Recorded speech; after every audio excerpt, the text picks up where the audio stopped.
Hey there, YouTube. I want to do a quick video here, talk about leaf springs for your scale rock crawler builds. And I've had a lot of leaf spring trucks in the past 10 years. And there's a lot of good and a lot of bad about them. Everybody's got their own opinions and their own ways that they set it up, and that's great. I'm just going to talk about my way of running them and some of the experiences that I've had with them. And then here I got a whole bunch of different stuff laying around. Now, not all leaf springs are the same.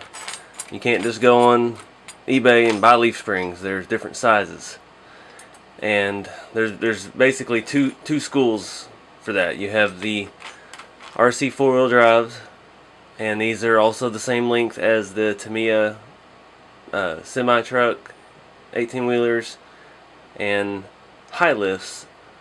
The Tamiya high lift trucks, the F350, the Hilux, and the Tundra now.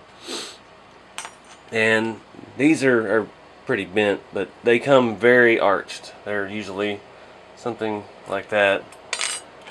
And then you have the Bruiser springs, Tamiya Bruiser size, and they are a good bit longer.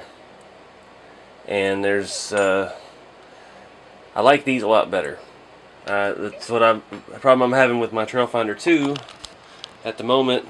The front is leaf sprung, and I'm just not getting much flex out of it. I don't have any shocks on the front right now, because they're just arched too bad. And the Trailfinder 2 is set up for the shorter leaf, so if I flatten them out, they become longer. The shackles hit the front bumper up here, and you get even less flex out of it, and it'll just sit real low in the front. Now the other truck back here, my old green one, it has Bruiser leaves on the front, and you can see, let me zoom in back there, you can see the shackle sticking out of the front pretty far here, a pretty good angle, but that truck has a tremendous amount of flex in the front. And if you kind of notice, the tire sits further forward in the tire well than it would with the smaller leaf. It would be centered. But that being more of a more aggressive looking rock crawler, I've cropped the fenders out, so it'll clear at full turn with those bigger tires. So that's one of the things. The Bruiser springs aren't really compatible with the Trailfinder 2 because of the length.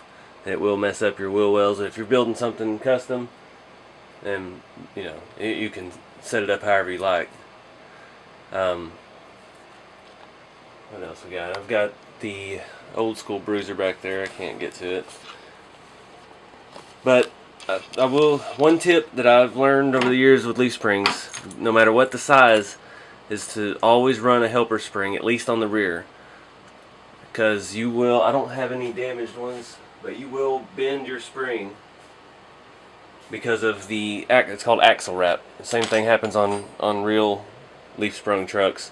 That's why you never see just one leaf spring on a vehicle. They have an extra on there for support. And I know what you're going to say, that's counterproductive, because that stiffens the spring and you're going to get even less flex out of it than you would already. And that's true. You have to try and de-arch these things as much as you can. I've put them together and put something heavy on them for a few days and leave it sitting around and help soften it up. But you do need, the leaf needs that support, especially if you're running real low gearing, real high torque motor. You will see your axle bolts on. Do a quick demo here. So as it's torquing, it's going to bend this part of the spring back, so your leaf spring is going to be all wavy. I've seen a lot of pictures of that happening. So having the extra leaf under there, at least on the rear, like my green truck back there, I have it on the front, and they are super soft. They've been really worn in, and it works great. But that will help prevent the torque from warping your leaf spring. And can't remember which truck it was I had.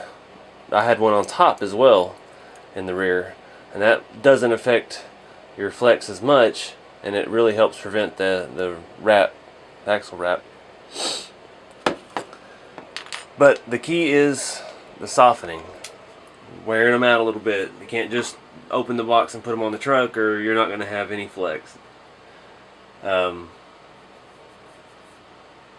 That's the key that I've learned with them. Just the bruise release works so much better. They're longer. You can see that one's already a lot softer than the other. Oop, didn't mean to shoot it across the table. But like I said, you're limited on those how wheelbase. It's going to mess up your alignment with your body. But hope help somebody out. That was something I learned the hard way. I think my first Tamiya High Lift F350, I went through a handful of leaf springs before I figured that out, because I wanted it to be softer. I wanted it to flex. So I just took all the extra leaves off, put the big one on, and went to town.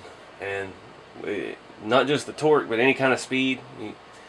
You stop if your ESC has a drag brake or any kind of auto braking. One full speed dead stop, your leaf spring's shot. At least one of them. That's why I always run an extra one. But anyway, guys, thanks for watching. Feel free to comment below any other ideas and tips. And check out my other videos. Thank you.